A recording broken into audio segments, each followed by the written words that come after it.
Hello there. What are you expecting today? Because whatever you expect, that's exactly what you're going to receive. In today's video, I want to bring you my understanding behind faith versus fear.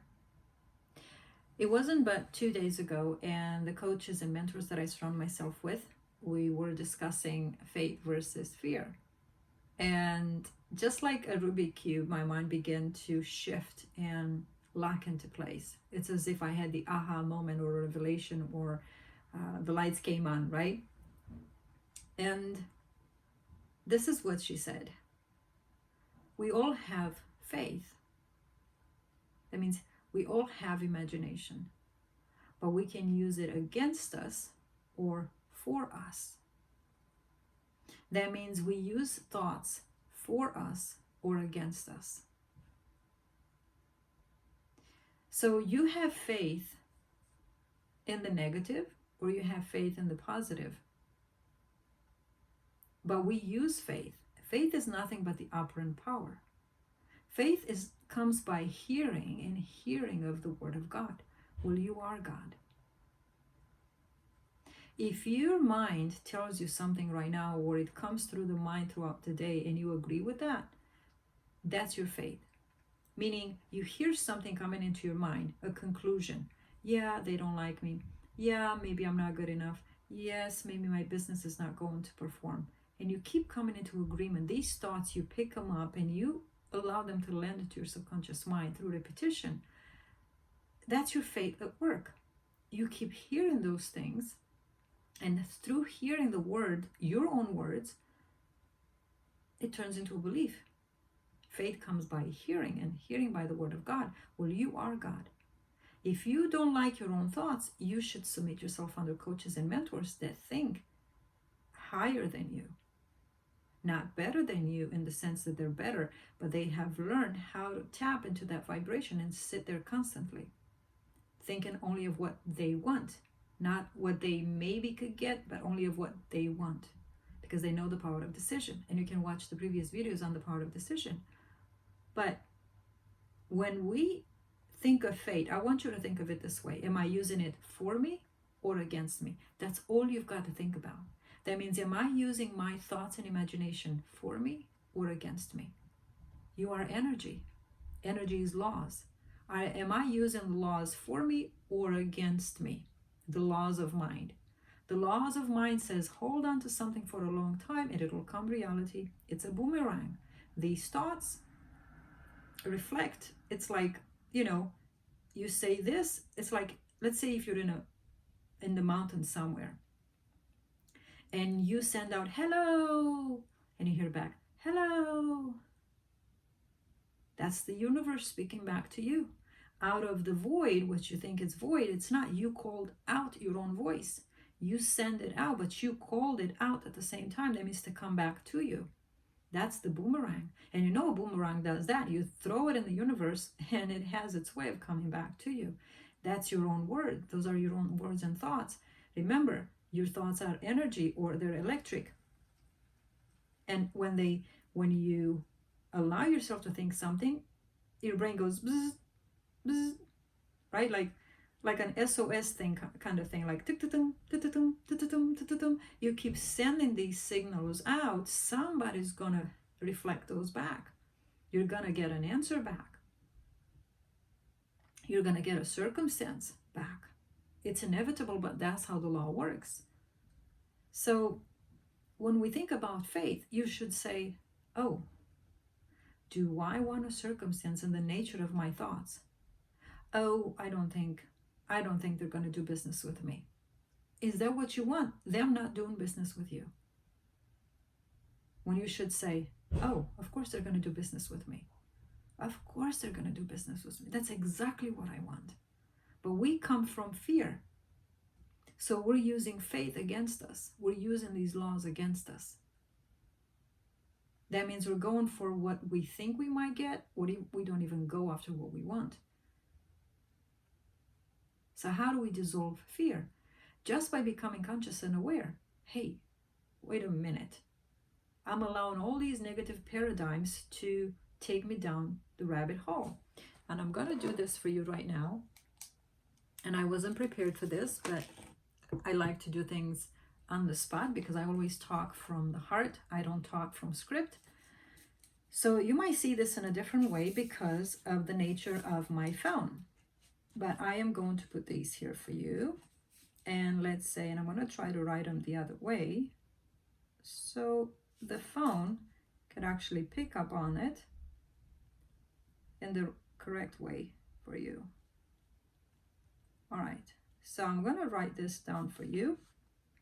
And I wrote it from right to left. I'm writing pretty good and pretty fast. All right. So let's say that you are here right now, right? You have a problem, but here's the solution. In the middle, so these are buckets. In the middle, you have worry, fear, indecision, all these other negative thoughts or paradigms, unbeliefs. So if you want to go from here to there and you keep trickling in here thoughts of, oh, I don't know if they're going to like me. I don't know if they're going to do business with me. But then you say, oh, but this is what I want. And then you come back. Oh, I want this. But then you come back here.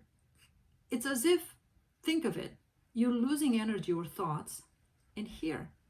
Your signal in the universe is not as strong as if, hello, and the universe comes back and says, hello.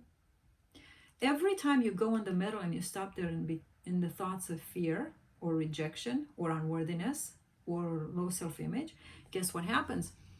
Your thoughts are not as strong. They don't have a laser focus. So how do you eliminate the thing in the middle? How do you dissolve the negative beliefs? One ways that I have found, and I teach that in my program, is to dissolve them. Now let me share with you this manifestation story to bring this home for you. How do you dissolve the negativity? Or how do you dissolve what's in the way? It could be anything, right? They don't like me. Well, how do you know? You have not even talked to them, right?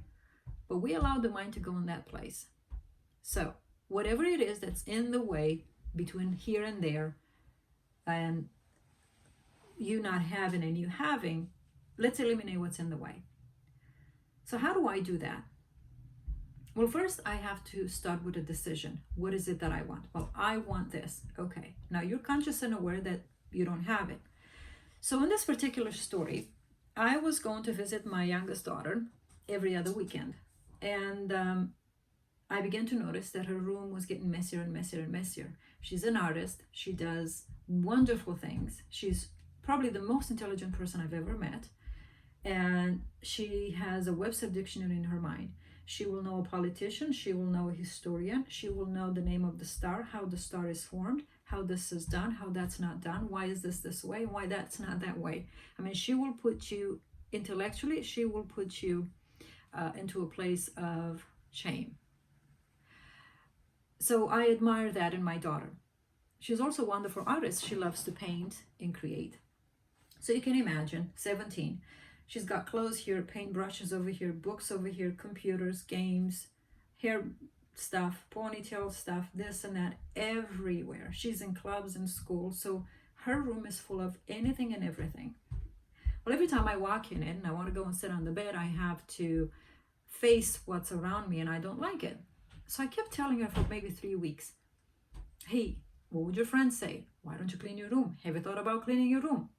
Not understanding that I can't change matter with matter. I can't take this pen and make 2 of them no matter how much I try. You can't change matter with matter. So I said, oh, I know how to fix this. I am a high performance mentor. I'm a coach. I do this and I do that. I should know better. But sometimes we're so close to our problem that we're not seeing what we're supposed to do, especially as parents. So what did I do? Well, I've decided that night to go to bed and say, I know how to fix this. So I closed my eyes. I imagined myself opening the door in her room. And guess what? I already had a mental picture of what her room looked like. I knew the color of the shoes on the left, the book bag, and what it looks like. I knew the books that were sitting next to it. And then I began to look at the room. But I began to start eliminating what was in the way. I thought she was my problem because she wasn't listening to me, to my verbal commands, go and do it. Not understanding everything has to go through imagination. Imagination is the only reality. So in order for me to create a new reality, I had to go and work with my imagination. I had to send this image ahead. I had to create a new image. because we create in our own image, right? We create reality in our own images that we hold in the mind. So guess what I did? As I looked at her shoes, I was aware of her shoes, but I said, okay, this is what's in the way. This is the problem. How do I eliminate the problem? I kept focusing and turning my head as if to turn my head internally, and I said, the floor is clean. But the shoes were still there because, see, my mind was holding on to the shoes. I was holding on to the present and the future. But the more I was holding on to the shoes, I could not see the future was the floor, which was the floor clean. So I kept saying, affirming internally, was not out loud, the floor is clean. The floor is, I think I said it 3 times, and the shoes were not there anymore. I saw the color of the floor because my energy, where thought went, or my vision, inner vision went, I saw what I wanted to see. And then I said, the book bag is not here. But as I said book bag, I could see the book bag. But then when I said it's not here, I focused on not being there. And instead it was the floor. And I kept eliminating things. And all of a sudden the floor began to be clean. And guess what happened? A week later, because that's how it happened, I had to see her 2 weeks, but I went in the next week. So this might have been 3-4 days out after I've done this night. She immediately stops at the door and says, Mom, I got to show you something. So we go into her room. I open the door with my own little hand, just as I saw in the imagination. I walk in her room and I said, well, honey, what am I looking at? The room was as if I've seen it in my imagination. It was natural. To me, it was normal. And I said, honey, what am I looking at? And she goes, Mom, I cleaned my room. She was upset and angry and happy at the same time. And my eyes were open. These physical eyes were open as if I don't know how to explain it, but I think you understand. And I said, oh, honey, I said, you cleaned your room. And then, of course, I turned around and said, I manifested this. I manifested this. So here's what I want to tell you. When you want to dissolve a fear or negativity, you have got to, whatever your conscious mind brings up on the surface level mind during the day, I want you to take that at night. And I want you to deliberately not look at it, to dissolve it. Be conscious and aware of it and say, yeah, you're there. I can't deny it. Yeah, I know you've came through my mind and I held on to this idea for too long, but guess what? This is what I want. And keep persisting where you want. This is what Neville talks about, right? Bring your mind back to where you want it to go. Up the ladder, start again. Keep doing it or keep affirming it again and again. And I'm going to talk in the next video about affirmations. But this is how we overcome, dissolve our negative beliefs or negative energy, because energy is nothing but negative thoughts. So that's how we dissolve it. You don't dissolve it out there. You can dissolve it during the day by affirming. And we're going to talk about affirmations in the next video. But everything that you want to see out there, you've got to see inside. You see, I did the work on the inside, meaning I was the one that with my energy, I cleaned the room. But in the physical, someone else did it. And I want you to think about this because this is key. In the energetic field, I have done the work. This is key. But in the reality, someone else did the physical work. What I do energetically, someone else is going to do physically. This is where it comes to make a decision. Do I want to do things the hard way in life, or do I want to do them easy? So I'm going to leave you with that, and I want you to think about it. Thanks for watching. With gratitude, as always, this is